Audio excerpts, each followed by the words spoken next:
Hey guys, I'm here from Transformers and Video Games and welcome back to the channel. Today we're going to be taking a look at my G1 Bumblejumper, also known as Bumper. So sit back and enjoy, and don't forget to like, comment, subscribe, and share.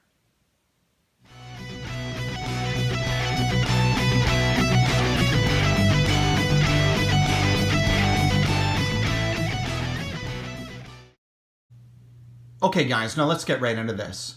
Bumblejumper's a little Mazda 323 whose roots are in the pre-Transformers Takara microchange line as MC04 Mini Car Robo 02 Familia 1500 XG.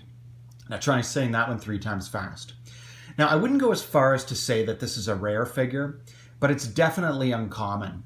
It received a retail release in Japan, but in North America, it didn't actually receive a full retail release. And what I mean by that is, apparently, leftover stock was sold at retail on either Bumblebee or Cliffjumper card backs. So it doesn't actually have a credited name of its own. That's why the fans came up with the name Bumblejumper, or Bumper for short. Obviously, it's just a combination of the two names, Bumblebee and Cliffjumper. Based on what this is supposed to represent, I actually think this figure has a very successful and a very well-proportioned vehicle mode. You see, this was never intended to be a robot that transforms into a realistic-looking Mazda 323, but rather a robot that transforms into a penny racer, which was a toy for kids made popular in the late 70s and early 80s that essentially worked like this.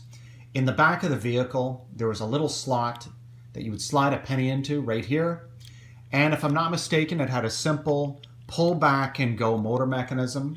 And that's basically it. They were pretty popular back in the day, but I don't think most kids nowadays have even heard of them. Okay, so let's take a closer look at this figure in vehicle mode. You can see some nice molded details here on the front hood of the car.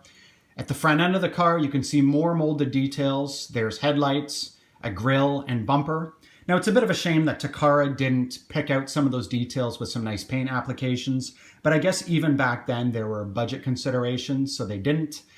The side of the vehicle, not a whole lot happening. There are some nice chrome rims, just unfortunately you can see that mine has chipped a little bit over the years. And of course, given that these are G1 Transformers or a G1 Minibot, it's got nice rubber tires.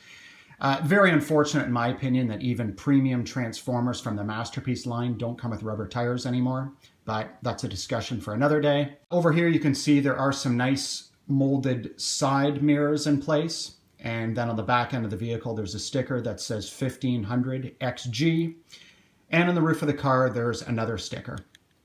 Looking at the underside, there's not a whole lot here that would give away the fact that this is actually a vehicle that transforms into a robot, if you didn't already know. I suppose you can't see fists down below, but I think you'd have to look pretty closely to piece it together that this does actually transform. I'm going to flip it around this way and you can see the manufacturer stamp.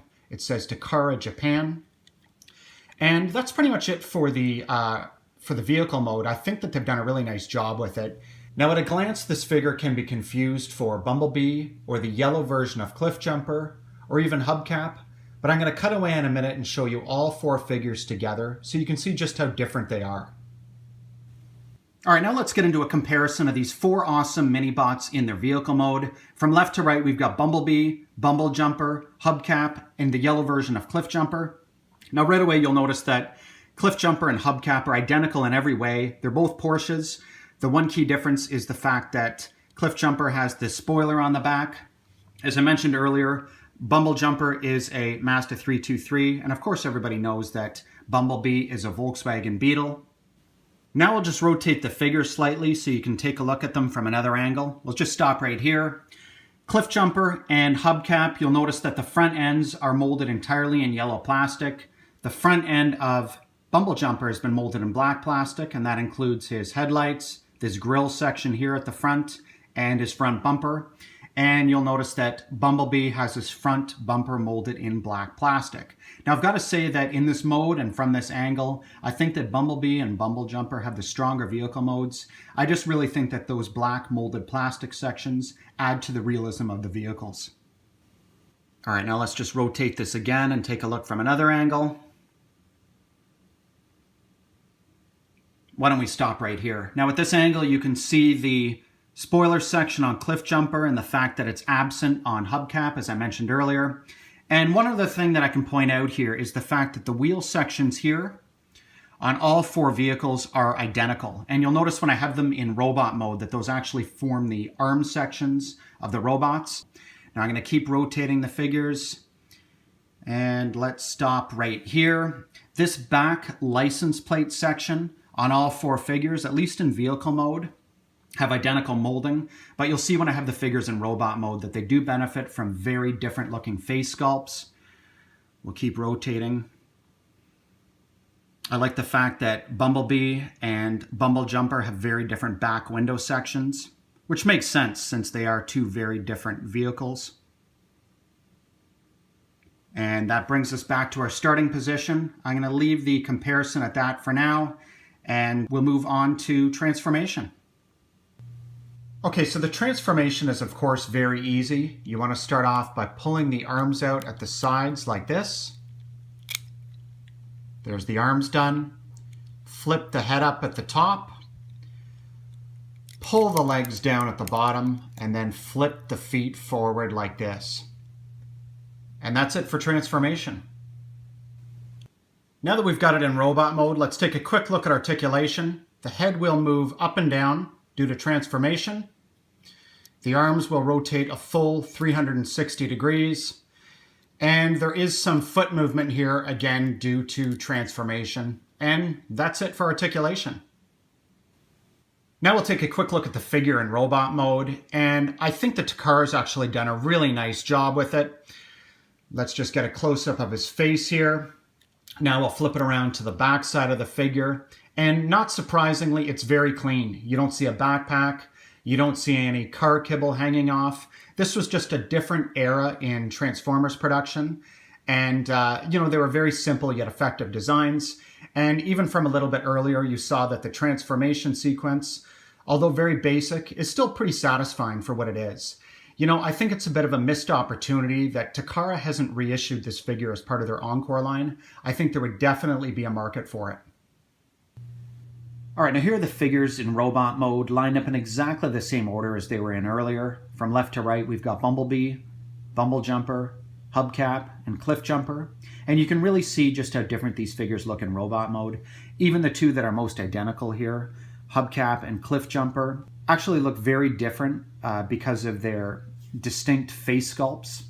When it comes to Bumblejumper's face sculpt, I honestly think that it's the weakest out of the four. And then Bumblebee here, if mine looks different than yours, it could be because you've got the G1 Encore reissue. And I know in the case of that reissue, Takara actually remolded the face so that it looks a lot more like Bumblebee did in the original G1 cartoon. I actually prefer the look of the original toy face sculpt, but I know I'm definitely in the minority with my view on that. Looking at the feet here, I actually prefer the more sleek feet of Bumblejumper over the chunkier feet of the other three. Mind you, that's a bit of a trade-off here because the chest here on Bumblejumper is a lot more boxy and square compared to the more rounded chests on the other three. I'm just going to rotate this part way here so you can see what I'm talking about. Here you can see just how boxy the chest is. Again, I do think that the others look better. Now I mentioned earlier that the wheel sections, which are the arms in robot mode, are identical on all four figures. So that would result in some cost savings for Takara when they came out with these figures.